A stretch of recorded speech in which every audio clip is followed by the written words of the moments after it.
মুহররম মাস।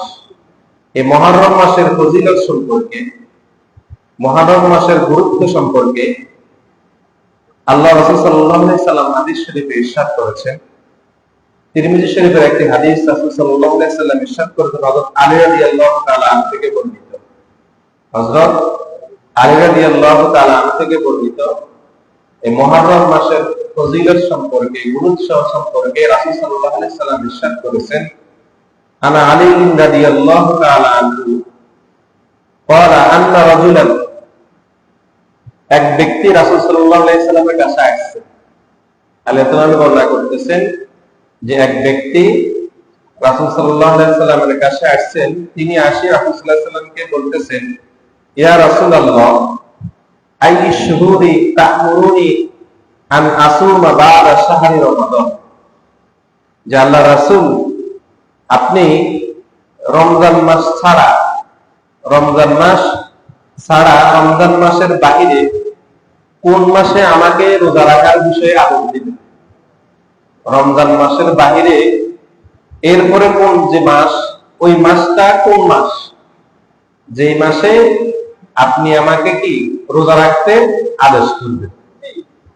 তখন এবার রাসূল সাল্লাল্লাহু আলাইহি সাল্লাম ওই ব্যক্তির উত্তরে রাসূল সাল্লাল্লাহু আলাইহি ওয়াসাল্লাম বলতেছেন, ক্বালা রাসূলুল্লাহ সাল্লাল্লাহু আলাইহি ওয়াসাল্লাম, ইন কুনতা সাইমান বা'দা শাহরি রমাদান ফাসুম আল মুহররম। যে আমি তোমাকে রমাদান মাসের পরে রোজা রাখার ক্ষেত্রে যে মাসের কথা বলবো, সেই মাসটা হলো ফাসুম আল মুহররম। রোজা রাখার জন্য সেই মাসটা হলো মুহররম মাস। কোন মাস? মুহররম। সুবহানাল্লাহ।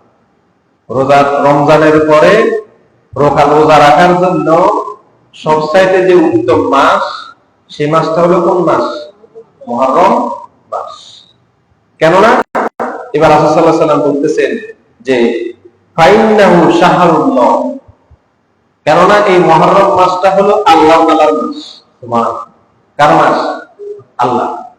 নবীজি বলতেছেন ফাইন্নাহু শাহরুল্লাহ, যে এটা কেন রোজা রাখার জন্য সম্মানিত? এই জন্য সম্মানিত যেহেতু এই মাসটা হলো কার মাস? শাহরুল্লাহ, আল্লাহ। এরপর রাসূল সাল্লাল্লাহু আলাইহি ওয়াসাল্লাম বলতেছেন যে ফীহি ইয়াউমুন তাআল্লাহু ফীহি আলা কওমি, আল্লাহ তাআলা পূর্বে এক জাতিকে এই মুহররম মাসে মাফ করে দিয়েছেন।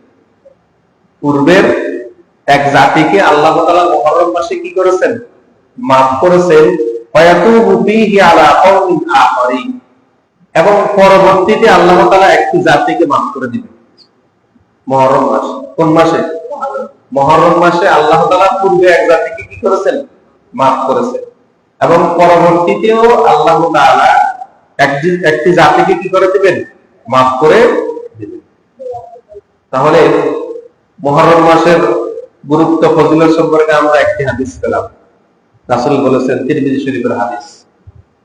এবার আসেন আমরা মুহররম মাসের গুরুত্ব, ফজিলত সম্পর্কে আমরা আরেকটি হাদিস বলি। এই হাদিসটা হযরত আবু হুরায়রা রাদিয়াল্লাহু তাআলা আনহু থেকে বর্ণিত, মুসলিম শরীফের হাদিস। হযরত আবু হুরায়রা রাদিয়াল্লাহু তাআলা আনহু বলতেছেন, আন আবি হুরায়রা রাদিয়াল্লাহু তাআলা আনহু قال قال رسول الله সাল্লাল্লাহু আলাইহি ওয়াসাল্লাম। হযরত আবু হুরায়রা রাদিয়াল্লাহু তাআলা আনহু বলতেছেন,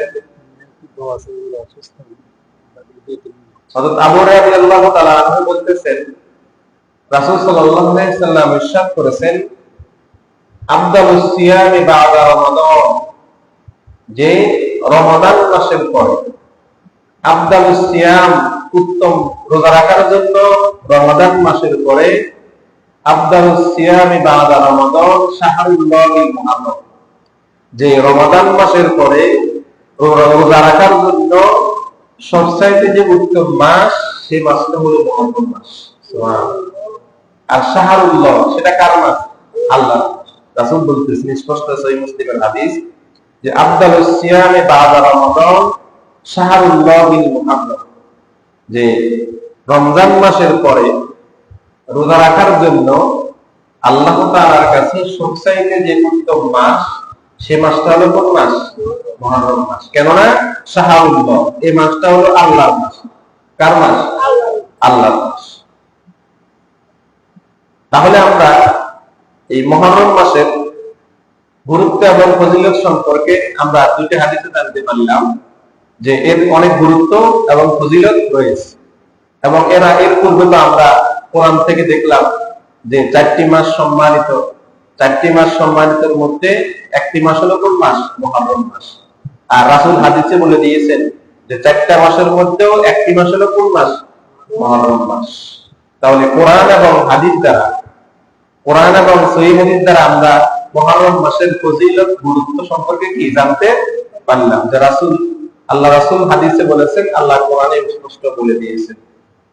কথা বুঝছেন? তার মানে রোজা রাখার জন্য এবং গুরুত্বপূর্ণ মাস হলো রমজানের পরে সেটা কোন মাস? মুহররম মাস। এবার আসেন এই মুহররম মাসটা